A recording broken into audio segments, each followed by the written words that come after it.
둘, 셋.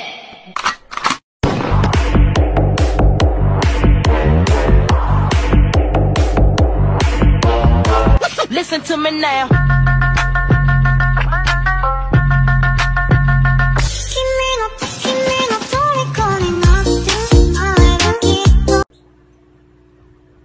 Hello guys.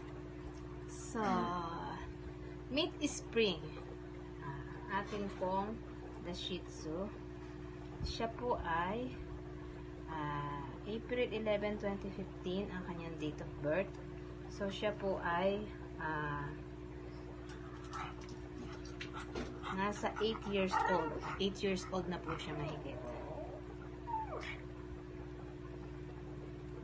Yan. April, 8 years old na po siya. Then, siya po ang isa sa pinakamatanda. Kapatid niya po si Bunso. Yan po, si Spring. Sa makikita niyo po, medyo oldies na po siya. Kaya, lagi ko na pong nililinis yung kanyang eyes. Yan. Malabo na po kasi ang kanyang mata. Then, ganyan ang ginagawa natin. Malambing po itong si Spring. Yan. Malambing yan. So, bumili po ako ng gamot nila para sa mata, pamata. Then, lalagyan ko lang po siya. Then, meron din po akong ointment na binili para naman po dun sa mga hotspot nila. Kasi medyo matanda na siya, kaya kailangan niya na rin po ng mga ointment. So, ayan po. Si Spring, papatakan po natin ang kanyang mata. Twice to thrice a day to. 2 beses hanggang 3 beses sa isang araw. Ayan po. Isang patak lang. So, ayan po. Yung 8 years old na aso po, ganyan na po ang nagiging tsura nila. Medyo oldies na po siya. Nagkakaroon na po ng mga paglabo ng mata. Pero ito po ay napakalambing. Isa sa aso kong napakalambing. Ayan. Spring, mag-hi ka daw ka na. Say hi to them daw. Ito po. Si Spring. Ayan. Medyo mabigat din po siya. Kain lang po kasi siya kain, tsaka tulog ng tulog. Kain. Ayan. Lalabas lang po siya pag nagpo-poops. Then, tsaka pag-iihe. So, ayan, healthy naman po siya. Yan, nagkakaroon po siya ng ganyan. Nilagyan ko po siya ng gamot para po ang kanyang skin. Karoon po siya ng hot spots. So, ginagamot ko po siya. Kabibili ko lang, kadarating lang po na to. Nilalagyan ko po. So, tingnan po natin kung effective. Ayan, kung effective. Nilagyan ko rin po siya ng quick heal. Bago po ito, nilagyan ko na ng quick heal. Kasi kinakagat po niya. So, ayan, tsaka susuklayin ko lang po.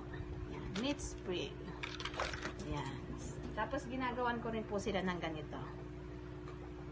Higaan nila. Partner po ng kanilang damit. Medyo oldies na po siya. Ayan po, meet Spring, one of my oldest Shih Tzu. Nasa mahigit na po siyang 8 taon. So, ayan, meron pala siya. Ay, dati pala yan. Ayan pa. Spring, say hi to them. Hi. Balik na lang, balik ka. Si Spring po yan, the Shih Tzu. Keep watching po sa ating mga videos at mga vlogs. The Pet Megs channel. God bless. Bye. Say bye daw. Spring, say bye. Bye. Kiss daw mo, mama. Kiss daw si mame. Spring. Kiss daw kay mame. Spring. Kiss kay mame. Pet Megs channel pa. So, ayan. Meet Spring, the Shih Tzu. Ginagawa ko po sila ng damit, tsaka doormat, higaan nila. Tapos, pag malamig, sa sahig po kasi minsan malamig, minsan gusto nila sa sahig, minsan naman po gusto nila may doormat. Ayan po, meron din po silang damit. Ayan, may makina po kasi ako. So, ang ginagawa ko, tinatahian ko po sila ng damit. So, ayan, meron po akong makina rito. Ayan. Yan po, may makina po ako dyan. So, ayan po, tinatahian ko po sila ng mga damit nila. Ayan. Look at their clothes naman. Ayan. So, siya po muna ang aking ipeplex. Si Spring, the Shih Tzu, 8 years old. Ang aking malambing na doggies. Ayan po.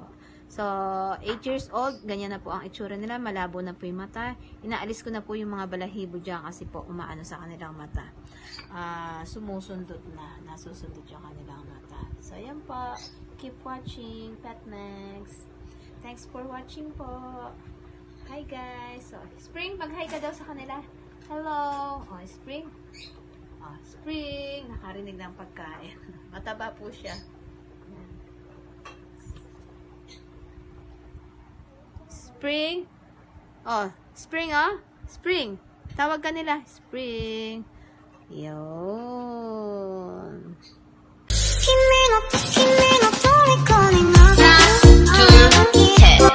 Listen to me now.